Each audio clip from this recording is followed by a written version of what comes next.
Alright guys, in this tutorial I'm going to show you how to report the neighborhood properly when using the software while also going after a different supply and demand analysis. So currently I have IMRED open here at the top and I have my worksheet open. Um, I'll go ahead and explain to you what the neighborhood is. So if I click over to IMRED and look here, we have a real small section of Spring Valley Webster Park. And I went ahead and downloaded the file and already put it all in here for us so that we could look at what we got. Um, as of right now, this is the high, low, predominant values in both the age and price and the current style. Um, and that's always the style that's predominant there. But we see that we only have 2 closed sales last year. There's 1 active listing currently, so this is not nearly enough to report on supply and demand for any market.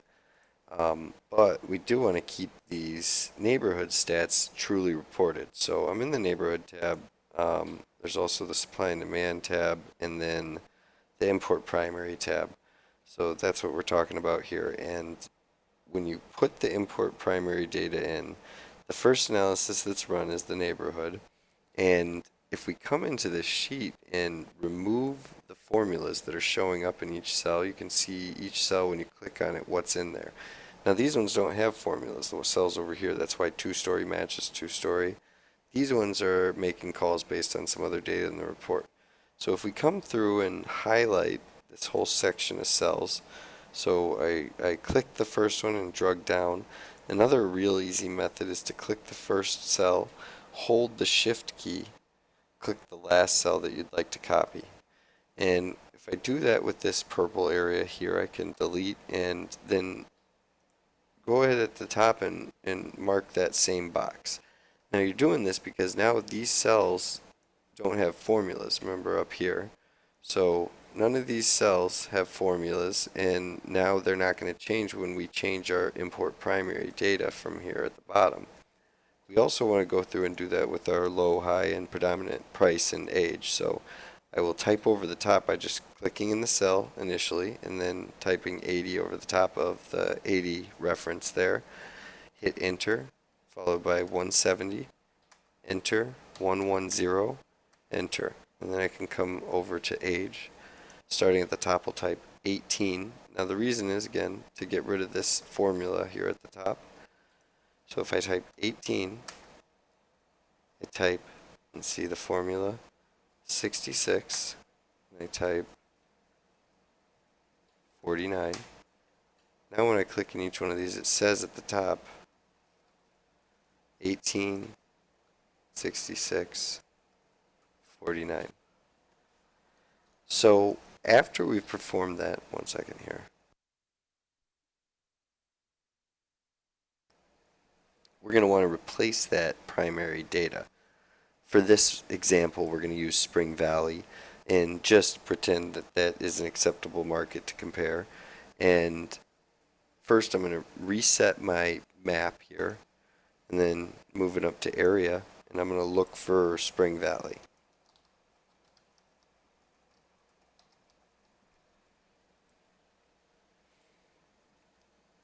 As a quick reminder, back here in the tutorial tab, the supply and demand currently is marked, connect MLS, detached, and then the subject's neighborhood boundaries. So we are switching this because we're going to do Spring Valley as a market conditions analysis now. So back in the Connect MLS, I'm going to download the results for Spring Valley, and here again, everything that's marked is closed pending in all actives in 24 months. So download results. It's going to load for a second, and then we have download for market conditions next, followed by continue. And at the bottom, you'll see the file download. If we go back to our tutorial tab, and then back to the import primary tab at the bottom of our worksheet, file, import, upload. And this was the most recent file downloaded, so I'll drag that and drop it in here. And I'm working off one monitor, so this may look a little different to some of you that use two. Here I'm going to have replace current sheet, because I want to wipe out that whole neighborhood. If I didn't replace the current sheet, then I would have sales doubling up. I'd show what I just downloaded for Webster Park and all of Spring Valley, along with my initial pull of just that neighborhood. So afterwards, I'm going to hit import. So replace current sheet, import.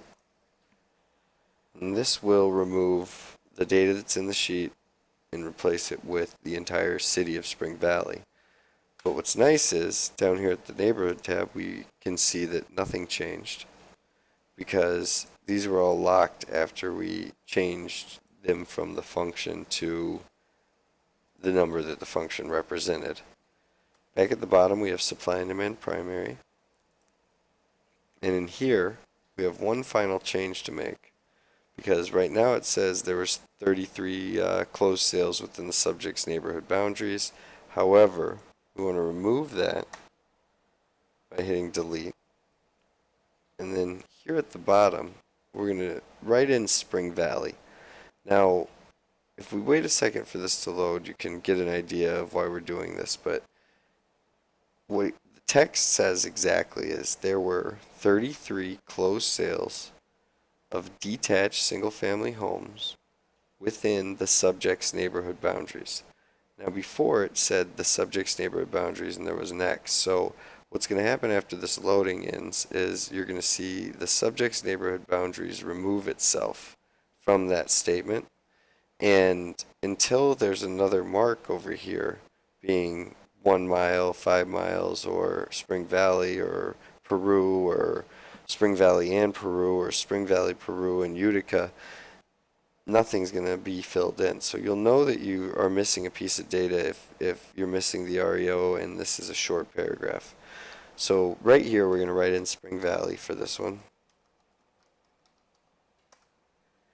And what's going to happen is now we are showing our supply and demand for the entire city of Spring Valley, while in the neighborhood section only reporting the highs, lows, and predominance for Webster Park. So what we did is we split up the data, and we had to do 2 imports so that we could get the true data for each side of these analysis. And the key is remembering to replace the sheet with the new data. In another analysis method that I'll go over in a different video, we'll be able to go up to the top here and view hidden sheets, and we have a supply and demand secondary and an import secondary.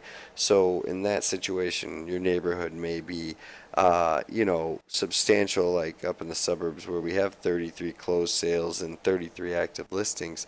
However, we want to show a more imbalanced supply, so we search a mile radius instead of just the neighborhood boundaries.